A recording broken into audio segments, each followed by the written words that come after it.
أعوذ بالله من الشيطان الرجيم. بسم الله الرحمن الرحيم.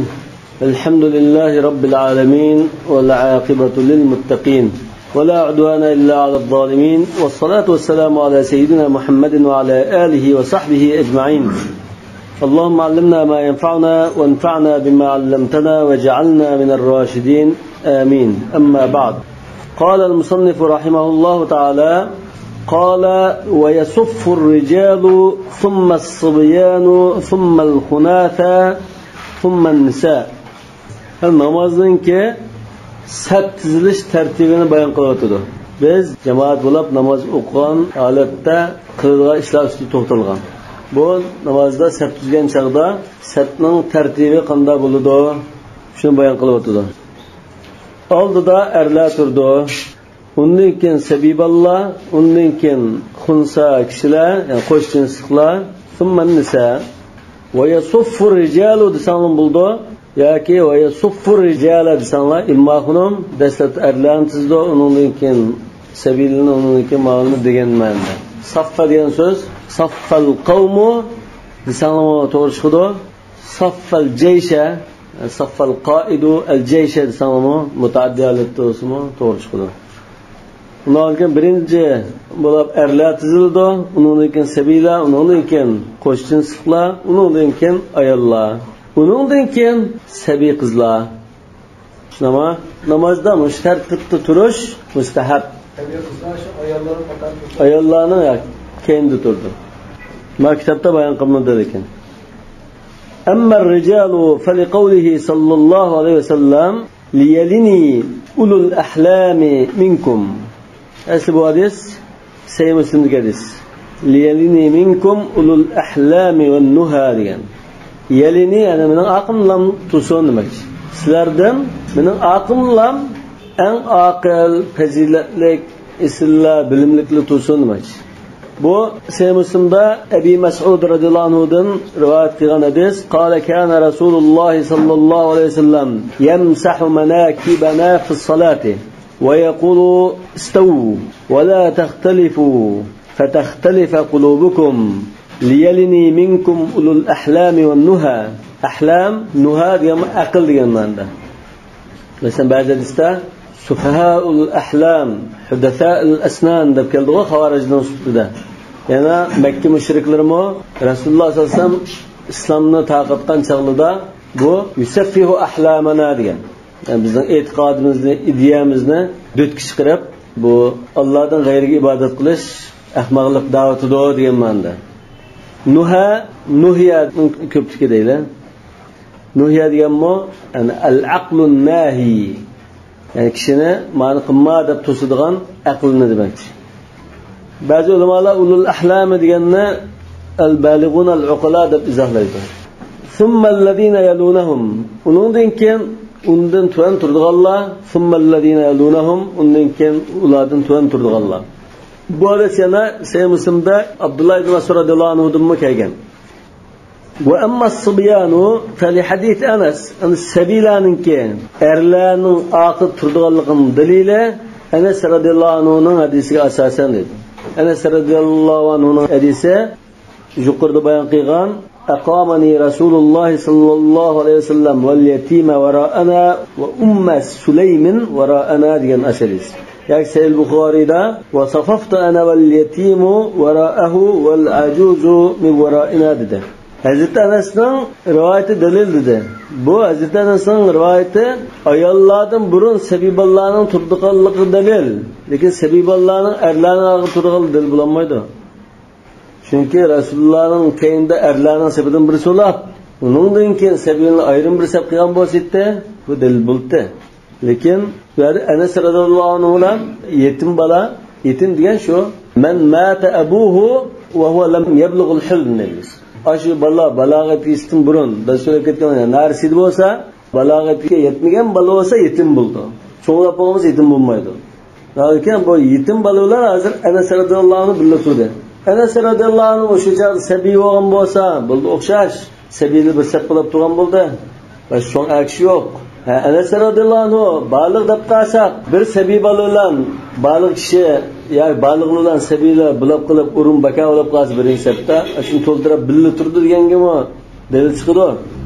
Lekin erlar sepi ayrim, yetimning sepi ayrim unda ahvol bo'lmadi. Faqatlam ayollarning oldida turganligining dalili bo'lardi. Lekin buning dalili Abu Davud Hasan darajasiga rivoyat qilgan bir hadis kelgan. Abu Malik al-Ash'ari radhiyallohu anhu rivoyat qildi: "Ala ukhbirukum bi salatin nabiy sallallohu alayhi vasallam fa aqama as-salata wa saffa ar-rijala wa saffa khalfahum al-ghilmana thumma salla bihim fa dhakara salatahu thumma qala hakada salatu ummati." Nolki erlarni bir saf tizibdi, sabiballarni erlarning keyniga tizibdi. Namoz o'qirmanda ummatimning namozi shunda deb Rasululloh bunday namoz o'qigan deb Rasulullohning namozini naql qildi. Bu erlardan keyin sabiballarning ayrim bir saf bo'lib turganligining dalili. Yani İmam Ahmad rivoyat qilgan hadisda va yaj'alu ar-rijala quddama al-ghilman wal-ghilmana khalfahum wan-nisaa khalfa al-ghilman deb kelgan. Bu hadislarda salamda acizlik bor. Mush dalil qilgan mush hadisda, mush tartibga dalil qilgan hadisda acizlik bor. Lekin mush sayyidis Abdullah ibn Mas'ud va Abi Mas'ud al-Ansari radhiyallohu anhudan kelgan mush hadisda liyalini minkum ulul ahlami wan nuha thumma alladhina yalunhum deganda balki shuning shu tartibga dalil bor. Endi tartib bo'yicha degan bo'g'ashqa. Lekin unda bu dalil aciz bo'lsin yoki dalolat qanday bo'lsin qat'i nazar asas ulamolar mushunda tartib bilan turganligi ittifoq. Mush tartib bilan turdi deydi. Rasulullohning da hadis kelgan bo'lsa, nas darajada kelgan bo'lsa, ajizroq kelgan bo'lsa, sahabe kiramning ish izlari, musulmonlarning qilib kelayotgan amali shu hisob. Hamda topshiriq birinchi safga yoki erlarning safiga burun kelib, sabibalning birisi o'tirib bo'ldi.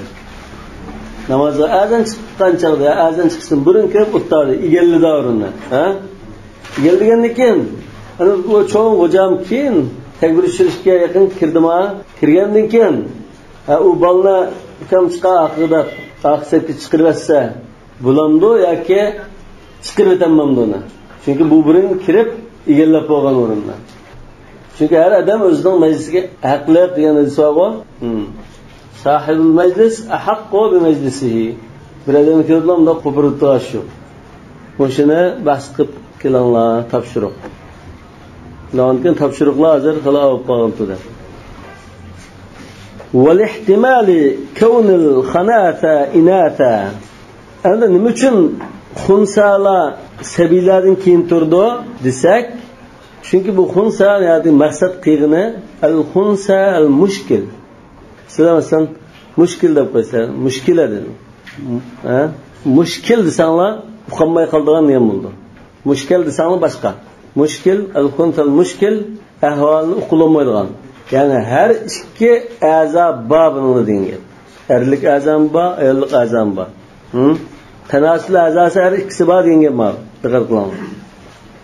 Yani bu uqolmay qoldi ahvolni. Ermu, ayolmu. Har ikki a'zo bor. Lekin bu ayrim bir safda la ilaha illa va la ilaha illa o'tirtirgan. Nima uchun unda sabilardan keyin turdi desa, chunki ayol bo'lish ehtimoli bor. Ayollik azaba, ayol bo'lish ehtimoli bo'lgankin sabiballardan keyin tuzdoq. Ham nima uchun ayollarning oldiga tuzdinga desa, va amma taqdimuhum alan nisa'i falihtimal kawnihim dhukura. Er bo'lib qolish ehtimoli bo'lgankin ayollarning oldiga tuzdoq. Bikavsimi? Mesela aldıqsa bikavlab qalsa ayoldan biz to'ldirmaydi-ku. Shunga o'xshash. Yani ulamolar menda deyilgan diqqat qiling. Xunasali tug'an ahvolda ayrim sap qilib, bular unda bizda kiyim turmaydi deb. Da ardı qo'yib turdi. Chunki endi tug'ini er undan qaysi tug'ini ayol bo'lib qolishi mumkin. Bunda adamlar mavjud bo'lishi mumkin, lekin unga alohida bir hadis masalan, unda bir ahvol kelmaylik. Lekin mana nima adamlar battinda tabiat o'zgarib ketgan. Ya'ni o'zi akshi tan qurilishi, tanasul a'zosi erning, lekin ayol mijoz bo'lib qolganlar. Masalan, birisi ayollarning qishig'i kiritdi shunda. Chunki suratun nurdimi ruxsat qilgan-ku, shunda odamning ayollarning qirishiga. g'ayri ulil irbati minar rijal. Nima? Suratul Nur. G'ayri ulil irbati minar rijal bo'lgan ekan, bu ayollarga qiziqmaydigan. Bu ben qirlarni ko'rsam-da yana yo'q, erlarning aslida qat'iyda ayollar qarta shahvatidan o'qmaydigan bo'lib qolsa demoqchi. Qirimi shuning ichida, lekin qiri degan gap bu shahvat yo'q degan gap emas. Chunki 80 yoshga odammi farzand ko'rdi hozir. U boymi yashashlik mo'mayin ko'rsa aqdim olib qolishi mumkin. Lekin g'ayri ulul irba degan ayollarni faqat unda qolmaydigan.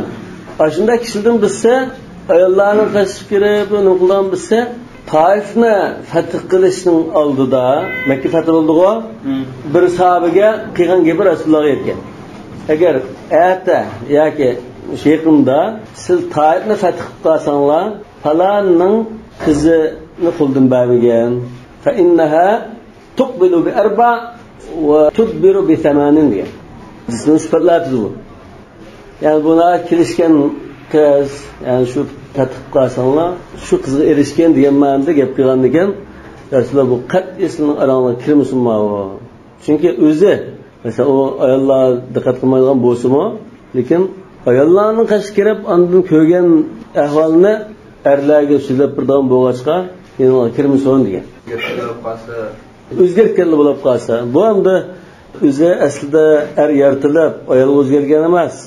Shunda qo'shsin qilib, ayollik nimasini besib ketib buni. Ayda o'zgargan bo'lsa, keyin nima o'zgargan bo'lsa, shuning qatorida bo'ldi.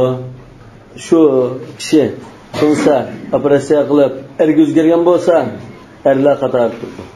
Ayol o'zgargan bo'lsa, ayollar qatorida turdi. Lekin men nimani uqmayman. Asli yaratilib, sog'lom keyin ayol o'zgargan bo'lsa, uni uqmayman. Lekin qunsa olib qolsa, keyin nima o'zgarsa, shu bo'ldi. Undan bu xunsa turgan chaqda arliq qo'yib turdi, chaplishtirib bo'lmaydi deydi. Qala va la tadkhulul mar'atu fi salatir rajuli illa an yanwiyaha al-imam. Mesela ayol kishi eri namoz o'qiyotgan bo'lsa uyda, va aksi namoz o'qiyotgan bo'lsa, kelib lam iqtido qilsa bo'lmaydi deydi. Taqallamash imom bo'yicha mana ayollardan birisi iqtido qiladi deb niyat qilgan bo'lsa, ondan bo'ladi. Bo'lmasa bo'lmaydi. Hamda bu vaziyatda erlarga undan niyat ketmaydi. Mesela biz namoz o'qidik, kimdan biraylar bizga iqtido qilsa, bo'ldi. Biz boshda bir fikr iqtido qildim, imom bo'laman degan niyat qilmasak bo'ldi. Bir fikr bilan iqtido qilsa bo'ldi hisobda. Lekin muqtadi ham falani iqtido qilma degan niyat bo'lish kerak. Shunami? Irzaki demizmi? Iqtido qildim hozirmaga demizmi? Ko'ngilda shuni iqtido qildim degan niyat bo'lmasa bo'lmaydi. Nima uchun? Agar niyat bo'lmasa jamoat namozi bo'lmaydi. Jamoatning fazilatiga erishmaydi. Innamal a'malu binniyat. Lekin Shafiy mazhabda va Hanbali mazhabda ba'zi namozda, mesela 5 vaqt namozda imom, men imom bo'laman, boshqalar iqtido qildigan niyat qilish mustahab deb qaragan. Undan keyin imomning imomatchiligini niyat qilish degan gap azroq bir gap bormi? Ba'zi mustahab desin, ba'zining desin, shunday bir ahvol bor. Lekin Hanifiy mazhab mush masalada ayol kishi men iqtido qildi degan niyatni qilgan bo'lsa, hisob bo'lmasa hisob emas. Buning sababini hozir bayon qildim. Va qala Zufar tadkhulu bighayri niyatin karrajul. Ayol kishi o'sha akishga o'xshashlam, bir akish namoz o'qiyotgan bo'lsa iqtido qilyapsiz, bo'ldi dedi. Va lana degan daliluna nahnu thalatha degan muddazir. İnşallah hozir al-imam va sohiban bir tarafda, Zufar bir tarafda bo'ldi. Nima? أنه يلحقه من جهتها ضرر على سبيل الاحتمال.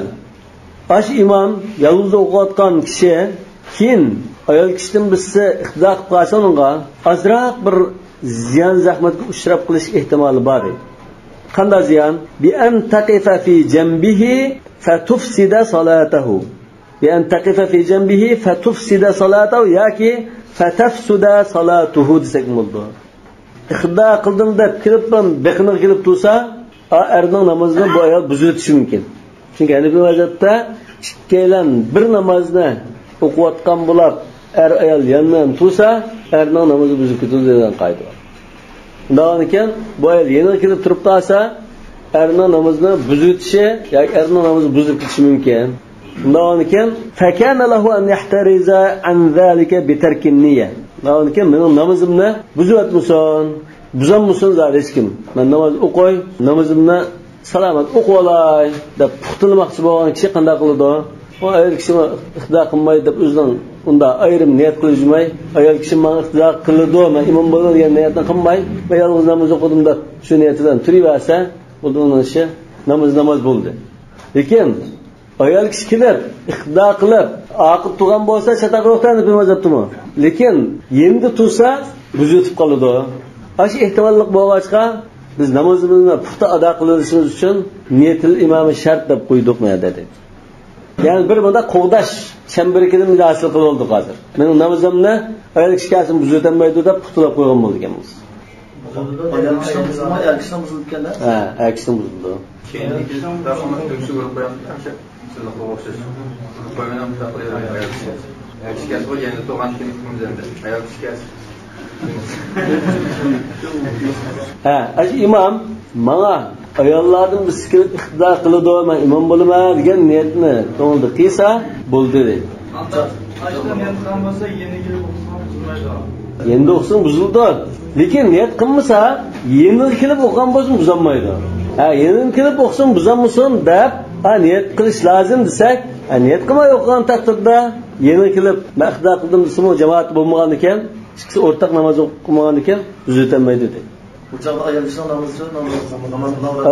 namoz bo'lardi. Bu Hanafi mazhab ayrim bir o'ziga qoida bektirilib, boshqa mazhabdan ayrim turgan bir masala bor. Boshqa mazhabda endi o'qitsa buzilmaydi deyish mumkin. Niyatni imom cho'qim shu qildi mana yo qilmaydi o'qimasanda masalan o'ylikda qasmay xudodan kelmay qasmasa madad qilmay cho'qim qiladi qilmaydi. Ya imom bo'lma deb niyat qilish kerak deb niyatul imom. Kep qazi imom bo'lama, kimsa imom. niyat qilmasa Yaxshi. Hanafi mazhabning bu ayol kishi yanmayan tursa, manda ahvolda erning namozni buziladigan bir qoida. Bu makinka bizasqildi. Lekin ajda bir qoida bo'lg'achqa, ayol kishi kelib, yenimda turib qolsa, men namozimni buzatmisan deb, yoki ash kishining namozini buzatmisan deb biz ash imom niyat qilish shart deb bir qoidani bekitdik deydi. Shuni namozni qo'llash uchun bekitdik buni. Ma shart topilmasa namozini buzolmaydi deb. Undan keyin men namozimni buzatib qolmasam desam, men imom bo'lib bu ayol menga ixtido qilib unda namoz o'qish niyatini qilmayman.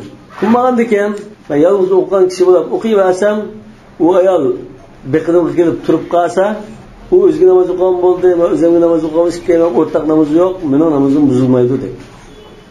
Shu kishining namozining buzilib ketish ehtimolini ko'z tutib turib biz buzilmaslik uchun bir chara qilib qo'ygan bo'libdi hozir. niyat qo'yilganda Ya niyat. Albatta niyat bag'moyim. Ya'ni innamal a'malu binniyat.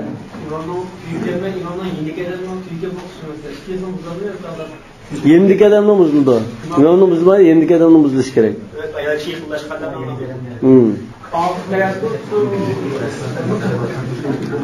Alt tarafda o'qsa, qayda hech qanday chatoq yo'q. Ummu Sulaymma Rasululloh keyin turib o'qidi-ku. Ma'bak nazikiya buni diqqat qilaman. Ya'ni bu mazhabning o'zida yerlari bor. Chunki bu alohida mazhab bo'lgan ekan. Mana hozir biz zayron qilgan qarash mana shu yerdan chiqdi. Qala va idza qamat ila janibi rajulin fi salatin mushtarakatin fasadat salatuhu.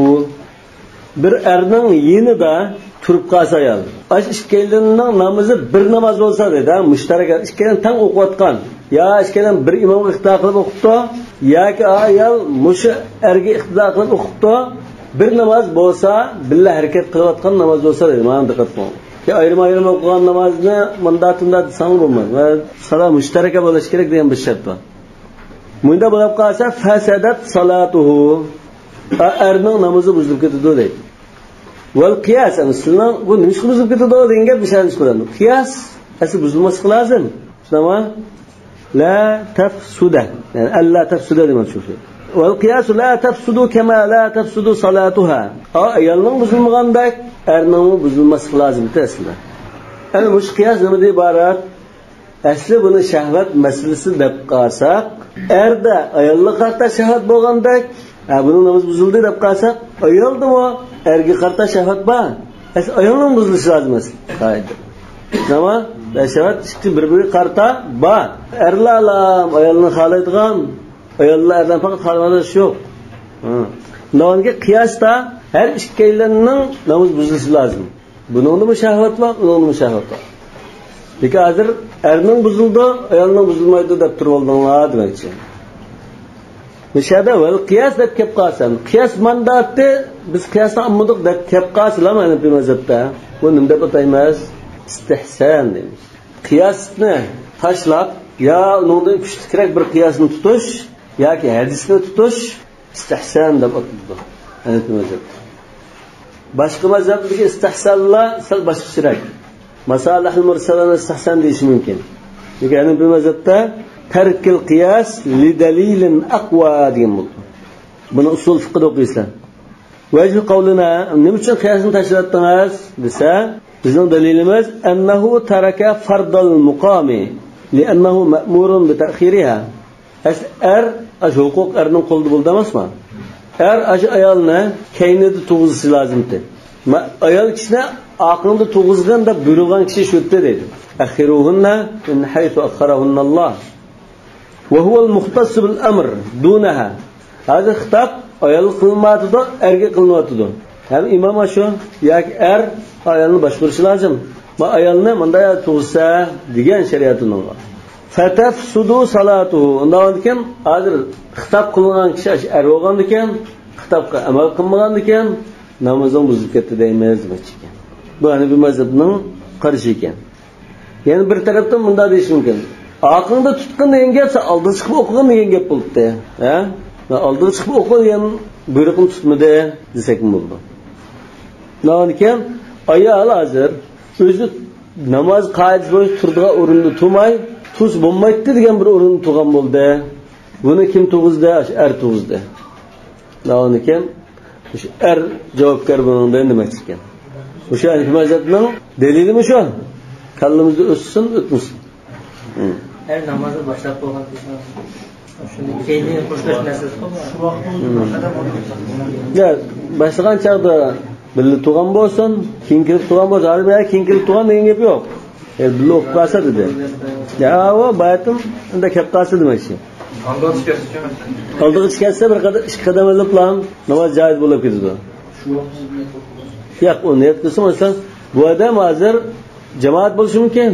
Mesela sizlar masjidga imom ixtiyor qilib tursanglar, bir ayol bilan biqinib turib olsa, sizlar qechib oldiga ish qadamdan boshqa turishingiz mumkin. Tushunami? Ya'ni u imom bo'lish kerak emas.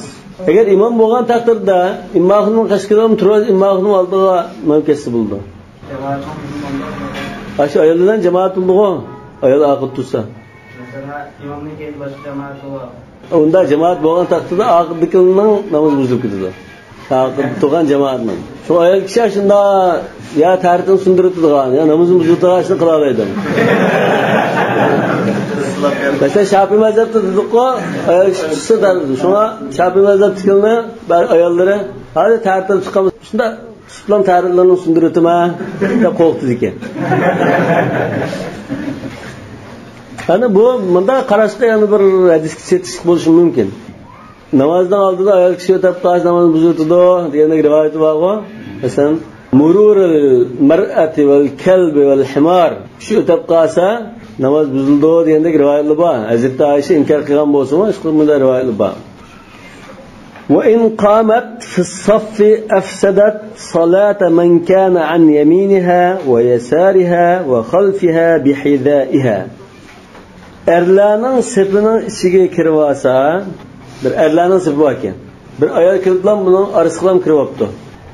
Bu chaqda o'ng tarafidagi kishining namozini buzildi, so'l tarafidagini buzildi, keyindagi bir ayollarninkini, oxir turgan bir ayollarninkini buzildi. Demak, bir ayol 3 odamning namozini buzildi. O'zining buzilmaydi. Mana bu mazhabda men hozir o'zining buzildi degan gapni qilmadi. Lekin erning buzildi dedim. Ayol kishining buzilmaydi ekan. Wassalatani tufsidani salata arba'atin. Ikki ayol kirib turib olsa, 4 odamning namozini buzildi. O'ng tarafidagi ayolning o'ng tarafidagi erning, so'l tarafdagi ayolning so'l tarafidagi erning, ikki erning bo'ldimi? Ikki ayolning oxir turgan ikki erning 4 erning namazini buzutdi. Hani yemini gidip imamın ortasına gidebilir yapılmıyor. يمينها صلاة أربعة من عن يمين إحداهما ويسار الأخرى واثنين خلفهما والثلاث يفسدن صلاة خمسة. 3 ayol bir sep kirvasa, aqidimi sep bo'lib qolgan bo'lsa, bu chaqda 5 kishining namozini buzutdi. 3 ayolninki o'ng tarafdagi ayolning endi tug'an erning birsi, sol tarafdagi ayolning endi tug'an bir er, 3 ayolning oqidiga 3 er, 5 erning. Bu ayol vaqtida jazo taqdimotlar Asli bu ayollarni namoz buzib ketdi deyish lozim. Chunki bu ayollar o'zi turgan joyi turmay boshqa kirib olganlikdan.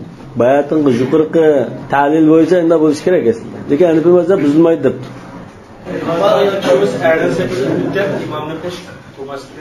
Ham bu masalan mahram tuqqanlar bo'lishi mumkin. Masalan uyda, masalan aksi dadasi bu tag'isi namoz o'qiyotsa, kelib endi turishi mumkin yoki udulyada nima qilib turishi mumkin. O'yin ta'sir bo'lishi mumkin. Bu aholi qildigan bu. Namoz buzib ketgan. Mahram bo'lsa buzildi. Hanifiy mazhab. Qayta ayolni aqib turib o'qing deb ondan qaytadan boshlaymiz. Va salatu yufsidna salata khamsatin. Ana bu zahir rivoyat shunda keldi. Va Muhammadin Imom Muhammaddan bunda bir qarash kelibdi.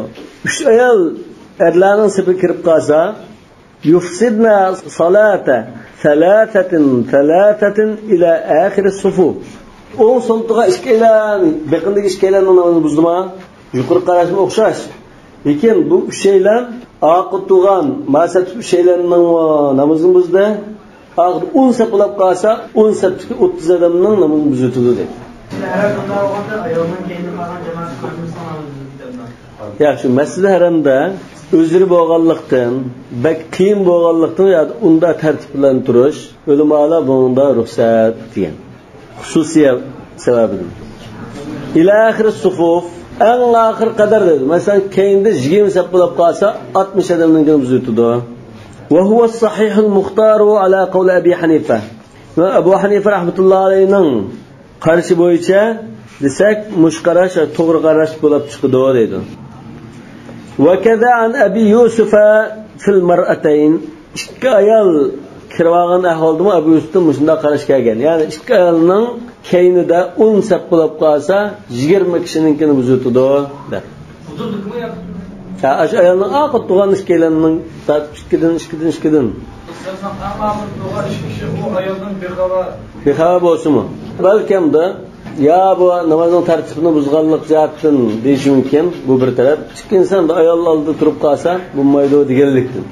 Ya masalan siz namoz o'qigan holda oldidagi rukudan turgan chog'da burroq bosh ko'tarsa, sajdadan burroq bosh ko'tarib turib qolsalar, sajdadan taq qo'pmaganligini ko'ra ishlari mumkin.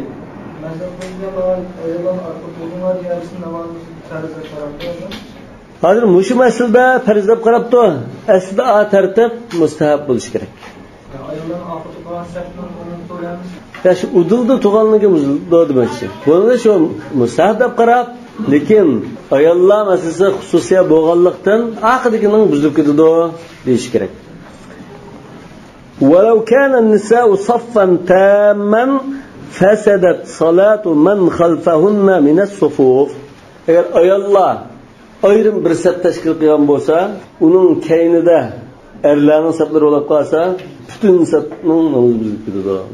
Undan bu qarorda Ahmadning masjidda ayollar ishtirok biz keynida sir chiqib qolsak. Ya ikkinchi qavatda masjid sayrim. Hozir bir qavatda badan tulan 5 arliqqa bunda arliqda chiqib bir ya udiltilgan holatga. Agar ma'ning 5ning ustiga ma'ning putkildigan bo'lsa mayli. Lekin ma'ning beliga ma'ning putkildigan bo'lsa bo'lmaydi. Ya'ni udillishi shart, barobarlik 20 sant 30 sant bo'lib qolsa bo'lmaydi. To'liq buning usti asli bo'lishi kerak. Ya ikkinchi qavatda ya yarasli bo'lishi lozim. Va shartul muhadama. Muhadaninki yenda barobarda turib qolgan chog'da namozni buzutdi deyishning sharti an takuna salatu mushtaraka. Ishada ikkaylan shu bir namozni ya shu ayol shu erga ixtido qilib o'qiyotgan Ya ikkilaydan boshqa bir imom iqtida qilayotgan ahvol bo'lishi lozim. Ya'ni bu peshin o'qiyotdi, ikkan tang ruku bordi, tang sajda bordi, shunda tang harakat qilayotgan, billa o'qiyotgan bir namoz bo'lishi kerak.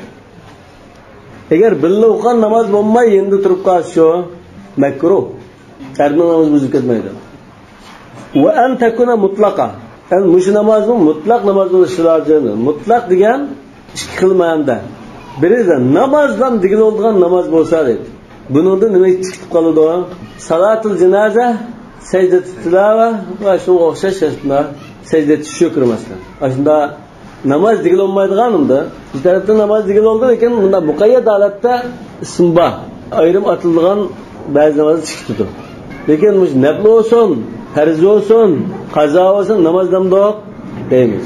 Namoz ruku, sajda bilan namoz bo'lib qolsa demakchi. Mutlaq deganning yana bir ma'nosi sifati nafl olsun, farz olsun demakchi. Wal istiwa'u fil buqa. Mana shu tug'an joymo tang barobar bo'lishi lozim. Ayollar ikkinchi qavatda yo yarasida bo'lib qolsa, bu yerda u endi turib o'qidi degan gap mavjud emas. Masalan, mishada bir er o'qidimi? Aslida endi ayol turgan bo'lsa bo'lmaydi, lekin mushu endi turgan joyning ustida ikkinchi qavatda bir ayol o'qigan bo'lsa bo'ldi, muhazab bo'lmaydi. Yoki shuning ostida qavatda turgan bo'lsa muhazab bo'lmaydi. Va an takuna mutlaqa bir sharti mutlaq namoz bo'lishi kerak. Namozga ruku, sajdasi bilan namoz bo'lsa, bo'ldi degandan nima chiqadi? Imom farzga turgan bo'lsa, endi turgan ayol naflga turgan bo'lsa-mo, yana buzdi degan. Ikkinchisi farz bo'lishi shart emas endi. Wal istiwa'u fil buqa baytin deganimizda va an takuna min ahli ash-shahwa. Cho'ng kichiklikda demakchi. Mahramlik masalasi emas. Cho'ng kichiklikda balog'atga yetgan bo'lsa, shunda bo'lsin-mi? Balog'at yetganlar bo'lsa, u er garchi mahrami bo'lsa-mo, yana buzdi deydi. Chunki bu yerda hozir shahvat masalasini ham ko'z tutmadi, o'rin masalasini birga qatib ko'z tutamiz mana bu mazhab. Undan keyin bu balig'a bo'lsa, hatto mazhab deydi, yashim qolgan mo'may bo'lsa-mo, yana o'xshash. Burun min ahli shahva bo'lganlar bo'lsa-mo o'xshash. Hozir o mahalliy shahva emas. Ya'ni u yoshlar nisbatan mahalliy shahva emas. Lekin shu o'zining esiga nisbatan mahalliy shahva bo'lishi mumkin. Undan keyin mishada mahalliy shahva ayol bo'lsa, shu yoshdagi ayol bo'lsa, hatto mahram erning qesib turgan bo'lsa-mo, namozni buzutdi deydi. Wala yakuna baynahuma ha'il. O'ttirda to'saq olmaslik lozim. To'saq bo'lib qolsa namozni buzmaydi. Mesela perde oldu, tam oldu, ama namazı bozmaydı. Ve adnahu mislu mukhiratir rahl. En tüne akallı takdirde tügünün, igirinin yülençki vağı yürünüp oturduğun. İgerdik yülençki. Üçüncüsek olsun, 20 metrede bir numuk buluşu lazım demek. Mesela pakatan olsun. Bunda bir narsa, ya işkap, ya şiradek mesela bir tusak olsun meyleye demek. Mağda sen engilli demdi. 50% kaldı ama o. Sen engilli de. Yani bu Hanifi mazhabning mushu vaslida tutgan qarshi mushu. Endi mishada mushu ayol kishining o'rnining shunda o'zgarib qolishi tartibga rioya qilmaganlikdan erning namozini buzatdi dedi. Shunami? Nima uchun desa, birinchi akhiruna min haythu akhraunalloh. Bu endi tursang bo'lmaydi deganlik, bo'lmaydigina namozing buzildi agar turib qolsang deganni ko'rsatdi debdi. Ikkinchidan Anas radhiyallohu anhuning hadisida va aqama ummu Sulaymin wara'ana dedi. Yoki Buxoriylik rivoyatda val ajuz min wara'ina dedi. Asli qoidada keyinda yolg'iz bir odam ayrim saqlab turish makruhda, makruhda. La salata limunfaridin khalfas saf. Bunda bo'lgan ekan, agar ayol kishi er kishining qish qilib tursa, makruh bo'lmaydigan bo'lsa, chataq bo'lmasa, atoat uni chataq ishni qilib masalan hal qilmaydi dedi. Yani akishning beqimda tursa, bo'lgan bo'lsa, bakan makruh bo'lgan ishga muhtoj bo'lmaydi. Hozir makruh bo'lgan ishga muhtoj bo'lib, ayolni yolg'iz tug'izdi bir satda. Shundami?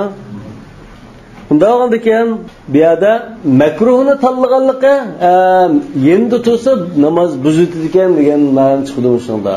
Bu yerda axafud dararaynga yetkazdi. Bo'lmasa atoat makruh ishni qilmaydi. Ma'no qilib yomon emas bir ta'lil ekan. Yana bir narsa qiyos qildi bular. Agar imom bo'ldi. Iqtido qiluvchimi? Bu iqtido qiluvchi imomning oldi tarafiga bujumtir oldiga chiqarsa, namoz buziladi.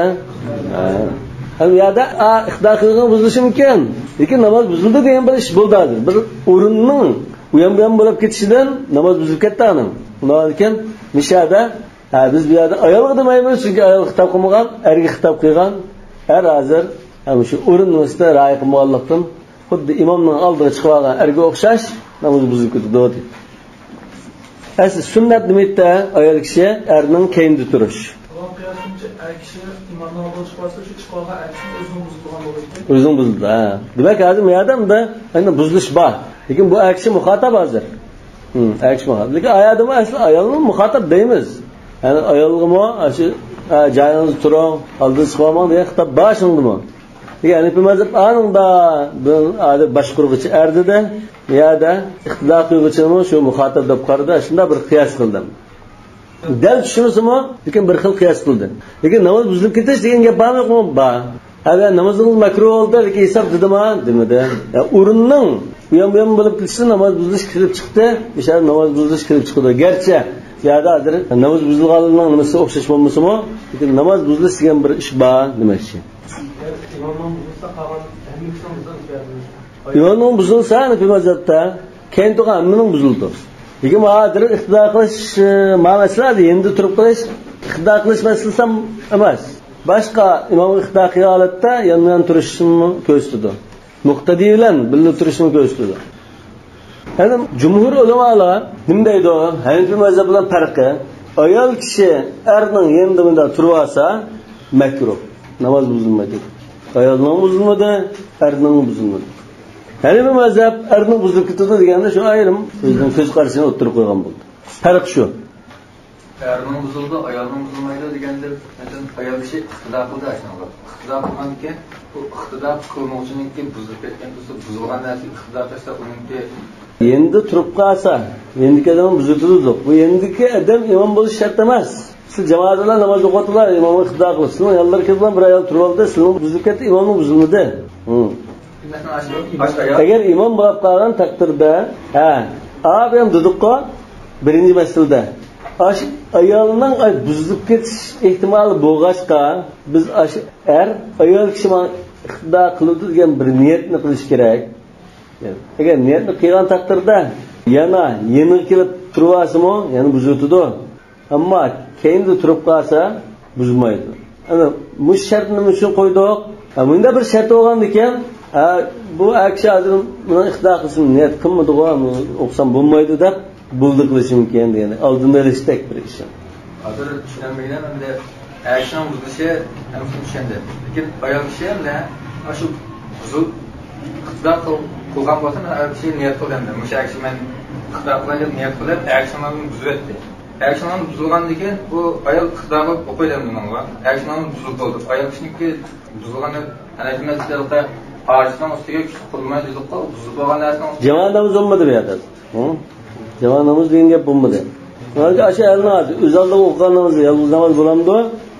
Ya u makamo bo'lmasdi. Ya'ni ikkinchi masalada, uzun masalada ayolning buzilmaydi, endi erning buzilib ketadi dedi.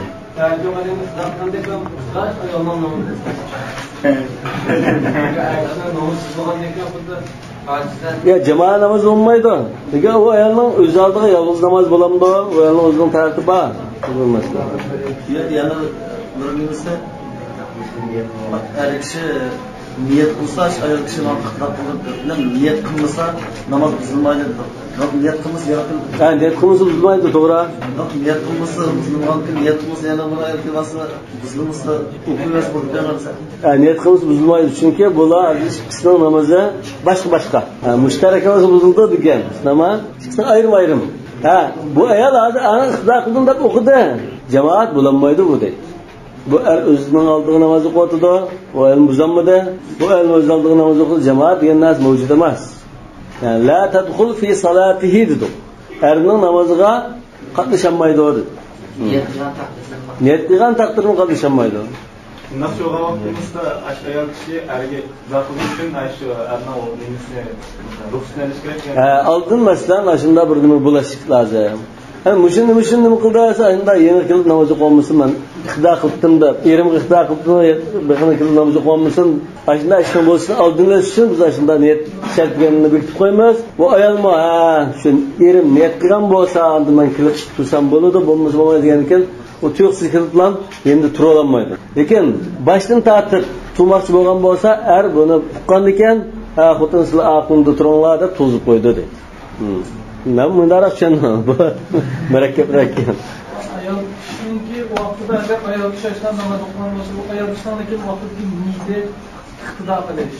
Bunda o'qishning niyati farz deb o'qiladi. Xudosi bu ayol kishi. Iqtido qilish u farz degan gap yo'q. Jamoatlar namoz o'qish ayollarga farz emas. Ya namoz o'qish niyati u farz. Hozir ikki niyat bor. Namoz o'qish niyati bor. Ma erga iqtido qildim degan bir imom iqtido qilish niyati bo'ldi. Ya'ni jamoat namoziga nima bilan kirdi o? Ama sen birisi kirib bilan saf tutdi. Bu o'zaldiga namoz o'qidimi yoki jamoat bilanmi? Shu niyatida men mushohada imomga ergishib o'qiyman degan niyat bo'lsa, jamoatning namoziga tavalda ham shu niyat bo'lsa, undan jamoatning fazilatini Alloh 27 darajaga erishadi. Bo'lmasa erishamaydi. Agar tam o'qigan bo'lsa-mu, erishamaydi. Qala va yukrahu lin-nisa'i hudurul jamaat. Ayollarning erlar jamoatiga qatnashib namoz o'qishi makruh. Liqawlihi sallallohu alayhi vasallam buyutuhunna khayrul lahunna. Lekin mush uyda namoz o'qish shu afzal degan mazmunni saytisi bor. Uni boshqa ayollar ijozat so'rab qolsa, ijozat qilinglar. Ve birader icazetinden çıkıdığına bunu sıkmaylandaki bir kaidesi ama müşahhadiske asasen ayollarning uyda o'qishi afzal deganda erlarning jamoatiga qatnashishi makruh degan mazmunni oldi. Lekin unda bu yer demakchi o'g'ini valima fihi min khawfil fitna. Afzallik mubah bu bir tarafdan buni yana ig'ir bostirdig'ini makruhlikni bu yerda fitna bo'lib qolish ehtimoli bor. Shunda ansiraymiz demakchi. Gerçi hamda Rasulullah sallallohu alayhi vasallam'nki hadislarda ayollarning qatnashganligi u aniq bor. Masalan, inni uridu an utawwila as-salat fa asma'u bukaa as-sabi fa atajawwazu fi salati kirahiyatan ashqa ala ummi degandek. Ayollar bu vaqtni elib Rasulullohning namoziga iqtido qilganligi mishada chiqdi. Lekin shunda odamda keyingi vaqtlarda ayollarning o masalaga chiqadigan ayollarning ahvoli o'zgarib ketdi. Mesela Hazreti Ayşe bu keyingi vaqtlarda mesela Abdurning zamoni qadar emas. Rasululloh vafot bo'lib, Hazreti Ayşe 18 yoshida qolib qoldimi? Shu chaqdan tortib bu ahvol ko'rilishga boshlagan. Shu Hazreti Ayşe muttafaqun alayhi hadisda law adraka Rasululloh sallallohu alayhi vasallam ma ahdatha an-nisa'u lamana'ahunna kama muni'at nisa'u bani Isroil degan. Shu Hazreti Ayşening zamonida Rasulullohdan keyin agar Rasululloh mush ahvolni ko'rgichi yashagan bo'lsa, xuddi Bani Isroil ayollarni cheklayotgandek, Rasululloh mush islom ummatining ayollarini cheklayotmasdi. Shu darajada sahoba kiramlar hayot barchada shunday ahvolni ko'ralgan. Ya'ni masjidga yasinib chiqadigan, uning boshqa ishlar. Nolga mushatni bo'lishi bir tarafdan makruhning sababi. Ama müşriğin hamda bunda iki tarafı var. Bir taraftan qarasa bu Allah'ın beyti la tanau ima Allah masajidallah. Allah'ın beytini to'sashga bo'lmaydi. Bir tarafdan qarasa ayollar yasinib chiqayotgan 15 minut aynakning oldida tayyorlik qilib chiqishi mumkin hozir. Lekin bu masjidga kirib chiqish jarayonida yo'lda erlar diqqat qildigan, agarchi u savobli ishni qilaman desimi, lekin uningga yandishib xatarlik ahvollar kelib chiqishi mumkin. Davonikin bu munda bir foydali ikki taraflamalik bir ishim.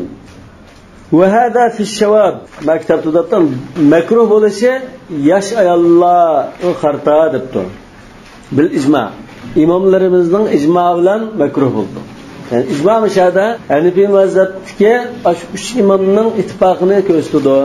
Yani bütün İslam ümmetinin icma emas, Hanifi mazhabdagi al-imam va sahbana ashabuna degan atalg'udagi 3 imomni ko'rsatdi.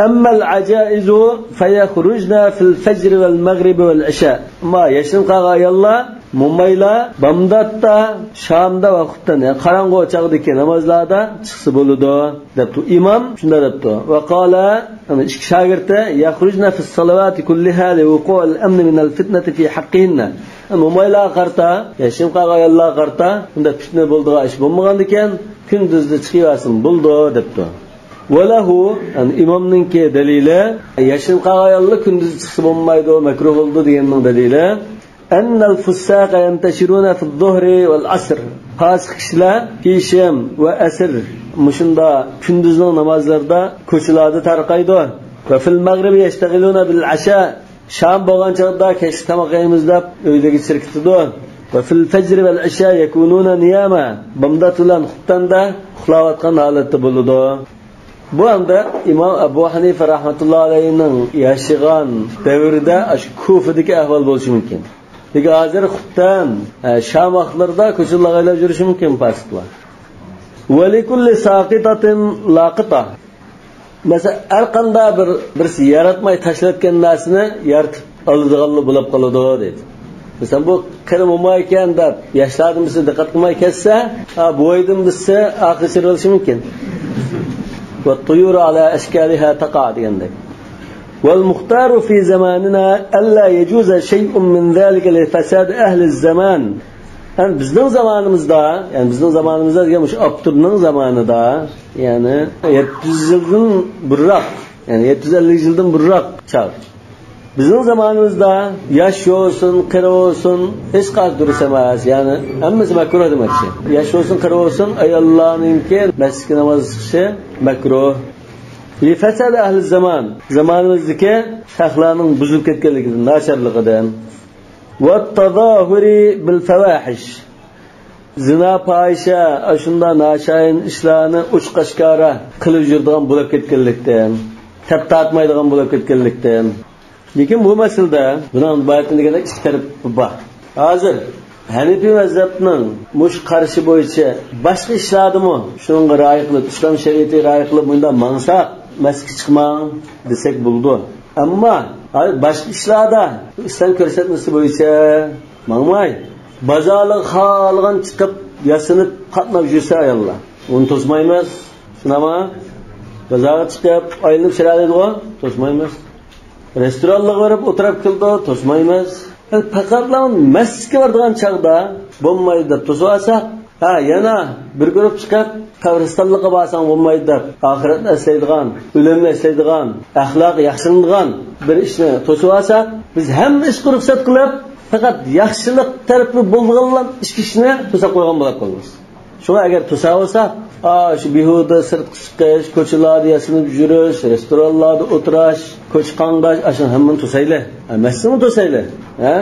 Billah. Ammo boshqa hammani qo'yib birib, islom dinini o'rganadigan, Allohni eslaydigan, oxiratni eslaydigan islom to'sib olsak, ta'tillik bo'lib qoldi. Shu ani qo'yib bergan shunday hozirgi zamonda qabristonlikqa chiqib ziyorat qilishmi, masjid namoz o'qishni to'smaslik lozim. Hammasi bir tutash bo'lsin.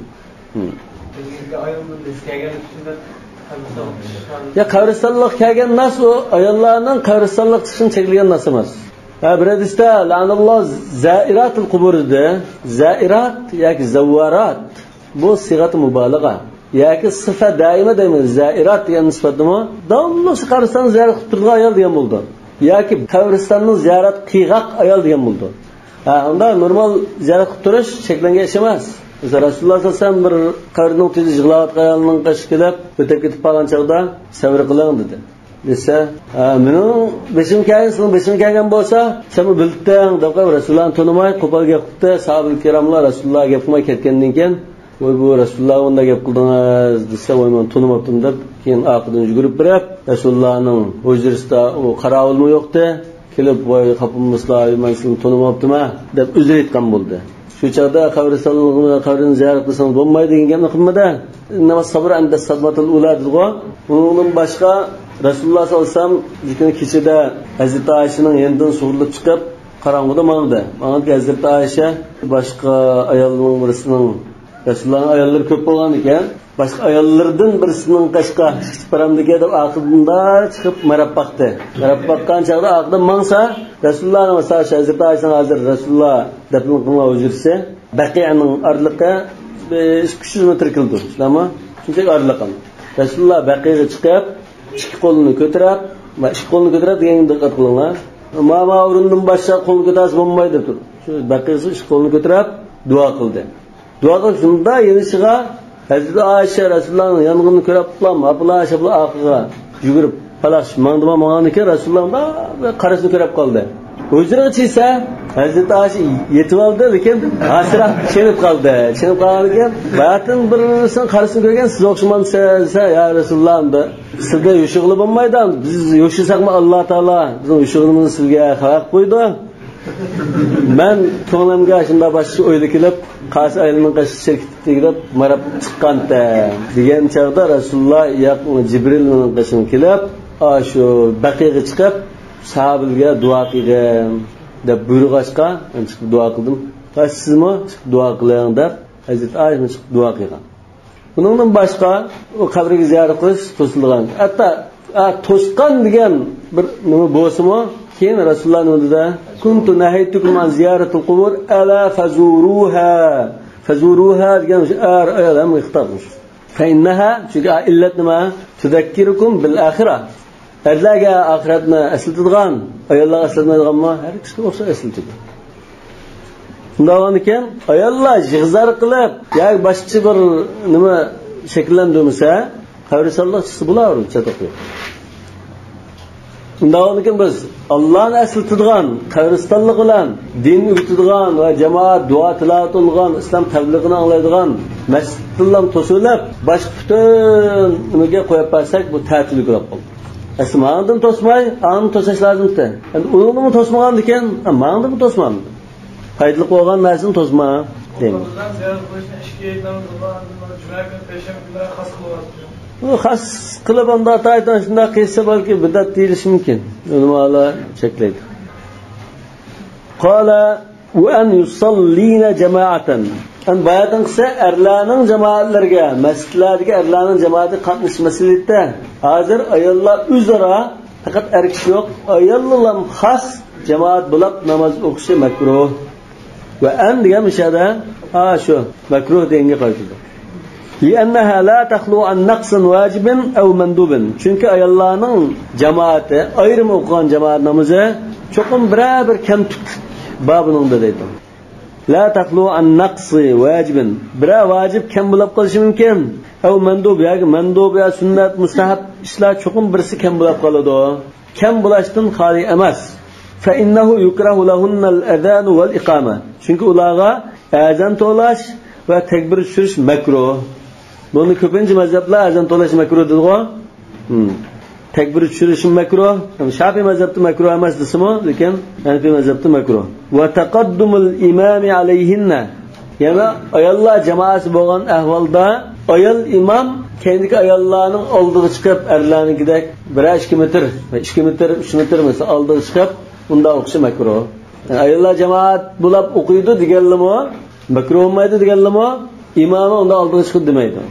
Bundan müşrik taraftan makruh buldu demakçi. Maliki mezhep tıkılın makruh deb qaraydi o. Hanafi mezhep yalğız emas.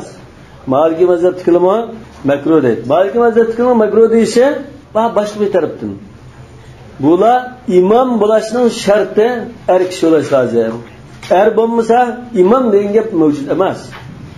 Bundan iken imamninki er bulaş şartı degan bir gap var. Şu taraftan Maliki mezhep makruh oldu mu? La tasahhu imamatul mar'ati aslan deydi. Hanafi mezhep bilan farqi taka. İmamatçılığı tigidin o bekar deydi. Ya cemaatimiz zengep yok. Çünkü şart. Şart yapılmadı mı o yok deydi. Buldum. Yani Hanafi mezhepte şunda okuydu deydi. Yani makruh olmagan usul aşı deydi. Hayır mı yani? Beşeyden bolsa hem söz oldu ha. Yani Hanafi mezhebinin delili çoğu ise birinci delilini malumunu bayan kılışın ama namazın sünnetleri bazı vacip bazı yani Resulullah mesela sallu kema ra'aytumuni usalli diyen şekilde aynen onda kıyılıp olmaydı. erlarnikida o'xshash jamoat qilib bo'lmaydi.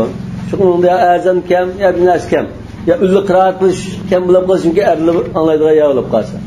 Yana bir dalili, agar ayollarning jamoatlab namoz o'qishi erlarnikidek mustahab bo'lgan bo'lsa, buni Rasululloh sollallohu alayhi vasallam cho'qim bayon qilib qo'ydi. Ayollar jamoatlab o'qinglar, buning o'xshash savob olasizlar, erlarga o'xshash deb buni bayon qildi cho'qim.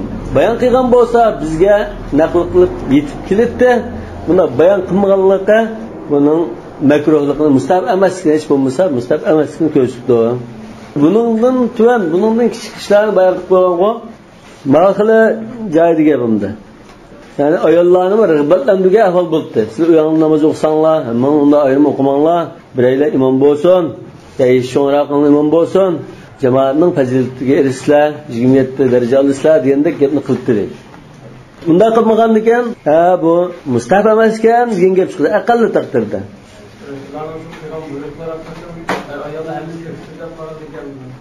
Ayollar kirib ketadi, lekin ayollarningki sen alayda bir ahvol bo'lg'achqa, agar o'xshash yo'qolsa masjid chiqishim o'xshash ijozatga muhtoj bo'lmas kerak. Shu anda ayrim nas kelgan ekan, ashunda ahvol ayrim nas kelgan turg'liq, ayollarning ayrim jamoat bo'lsa ayrim bir nas qilish kerak sizda. Agar mustahab bo'lgan bo'lsa, bundan nas kelganligi bu mustahab emaski, yoki makruhlikni nisbati demiş. Yani bu mazhabning dalil qilish usuli ma'lum. Shafiy mazhablar, Hanbali mazhablar ayol kishi imom bo'ladi deb qaraydi. Nima uchun desa, jamoatning fazilati to'g'riliq 27 daraja, 25 daraja deb keldi-ku. Shu umum dalil. Buningdan boshqa ba'zi asarlar bor. Masalan, Aisha radhiyallohu anha annaha sallat bi nisbatin al-asra faqamat wasatahunna. Buni Imom Shafiy al-Degan kitobida Ibn Abi Shayba rivoyat qilgan. Yana ammat ummu Salamata nisa'an faqamat wasatahunna. Buni Ibn Abi Shayba rivoyat qilgan. Yana Ummu Varaqa bint Nawfal, bu mujahid ayollardan, mujahid sahabiyat, mujahida yani. Ja'ala laha ar-Rasul sallallohu alayhi vasallam muaddinan fi baytiha yu'addinu laha wa amaraha an ta'umma bi ahli dariha. Buni Abu Dawud rivoyat qilgan. Muazzinni meni bekitib turibdi, azan to'lab turgan. Shu ayol uydagilarga imom bo'lib namoz o'qiydi. Unda uydagilar kimlar? Ayollarmi yoki shu uydagi ba'zi qul erlarmi bormi? Ehtimol. Demak, Shafiy mazhab, Hanbali mazhabning dalili shu. Ana Hanafi mazhabda va boshqa mazhablarda hammasi asal ittifoq. Ayollardan birisi ayollar imom bo'lsa, erlarga o'sha oldiga chiqib turmaydi. Mesela ma'azirning sallu kamara aytumuni sallu tushmaydi hozir ma'lum. Tushmaydi. Ayollarning boshqacha. Demak, ayollarla erlarning o'ttirda ashunda, yani namozining o'ttirda ba'zi bir farqli bor. Yani vasatahunna dedi. Ashhabning ishi turdi. Oldiga 2 metr unda chiqib turmaydi. Hakada ruyan Aisha radhiyallohu anha. Bu biz bayatın şu. An Aisha anna sallat bi nisbatin al-asra faqamat wasatahunna degan İmam Shafiy al-Degan kitobi rivoyat qilgan. Ibn Abi Shayba musannafida rivoyat qilgan asar shu. Bayhaqi rivoyat qilgan bo'lishi mumkin. Va huwa mahmulun ala al-ittida. Mana hozir o'sha Hazrat Aishadan kelgan Ummu Varaqa bint Nawfal, Ummu Salama radhiyallohu anhalardan kelgan asarlarni dalil qilib akaganga qarta, Hanafi mazhabining javobi ma'lum. Bu islomning dastlabki davrida shunda bo'lgan. Burungi chaqlarda keyingi hukm bunda emas. Ayollar jamoati yo'q degan hukm bordi. Keyingi eng oxiri muqimdalgan hukm demakchi. Yani burungi vaqtlarda shunda ayollar jamoat o'qitdi, keyin undan amaldan qoldirilgan.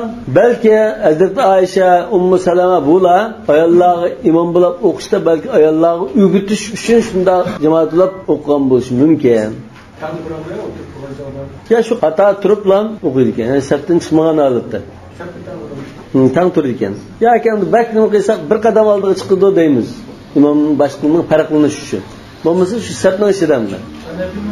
Ayolniki mutlaqo makruh ishi baytmagani naskamizlar buni asosan uni mustahab emasligiga dalil bo'ladi, lekin uni mustahab bo'lmasa uni biroq makruh deyiladi. Hozirda mustahab emas deganga dalil qilib joyida, lekin makruh deganga dalil u bo'lmaydi. Faqat lam ba'zi narsa kim bo'lib qolibdi buningda degani makruh. Yoki bunda deyish mumkin. Ayollarning o'z oldiga ayrim o'qishda asli qoida, ya'ni islom bekitgan qoida yolg'iz o'qish. Sunnatmi shu? Buni xilof qilish makruh deyish mumkin. Chunki bu yerda hozir jamoatlar o'qish to'g'riliq islom belgilash bo'lmadi hozir. Islom bir narsa belgilamadi ularga nisbatan. Davonkin ayollarning sunnat qoidasi yolg'iz o'qish. Ayollarning sunnat qoidasi xilof jamoat bo'lgan ekan, bu makruh deyish mumkin.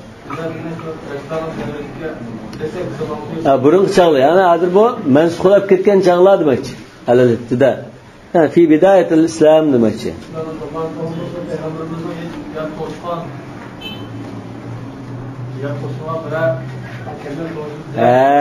Hozir aşı deganlar hammasi nima bildirdi? Shu ayollarning jamoatlab o'qishi asli Rasulullohning davrida yo'qdi degan gapni ko'rsatdi. Masalan, bo'lgan bo'lsa to'sqan gap kilatda, agar to'sildigan bo'lsa, sizlar agar to'sqan bo'lsa, unda makruh desak bo'ldi deydi. Zaman Hanifiy mazhabida to'sash uchun undash mavjud bo'lmagan zodi. Hatto mavjud bo'lish uchun Rasululloh bunda o'qsam bo'ldi degan chaqdan bo'ldi. Chunki shariatni qoidasini aytib Rasulullohda ayollar uchun jamoatlar o'qsam bo'ldi degan gap yo'q bo'lgandikan, amaliyat yo'q. Agar bo'lsa biz kiltdigan kammidi. Nima ekan? Zodi yo'qdi bu. Yo'q bo'lgandikan nimadan to'sadi? Ya şu, hazır Hanifiy mazhabdagilar Hazrat Aisha radhiyallohu anhadan, Ummu Salama, Ummu Varaqadan kelgan ahvollarni bu o'g'itish uchun bo'lgan bir ehtimol. Yoki bu Rasulullohdan kim bo'lganish bo'lishi mumkin. Rasululloh vafot bo'lgandan keyin ana bu yerda Ummu Varaqaga Rasululloh mazahini bekitib berdi dedi-ku. Ummu Varaqa mazahini bekitib berdi degan islom dastlabki chaqlari shunday qilgan. Keyin uni amaldan qoldirib o'tgan. Amaldan qoldirib o'tishi shu masalaga ayollar chiqib qatnash ruxsat qilgan va chetishlar. Ayollar masjidga chiqib namoz o'qigansa ruxsat qilinglar dedi-ku. La tamna'u ima Alloh masajidalloh. Ya'ni shu uyda shu jamoatlar o'qish yo'q degan bildirdi. Jamoat ummatga bular masjidga jamoat qatnasha oldi, bahramon bo'ldi degan gap chiqaradi. Qanday bo'lmasa bu Hanifiy mazhab bilan jumhurning fiqhiga o'xshamas. Lekin Hanifiy mazhabning agar erlarga o'xshash jamoatlab namoz o'qish mustahab bo'lgan bo'lsa, cho'qim buni targ'ib qilgan bo'ldi va bayon qilib, bu to'g'ri hadisga kelgan bo'ldi. Buni kamganligi mustahab emasligini ko'rsatdi. Hech bo'lmasa unda mustahab emas degan gap chiqdi. Vallohu a'lamu bis-savab. Subhanakallahumma bihamdik ashhadu an la ilaha illa anta astaghfiruka va atubu ilayk.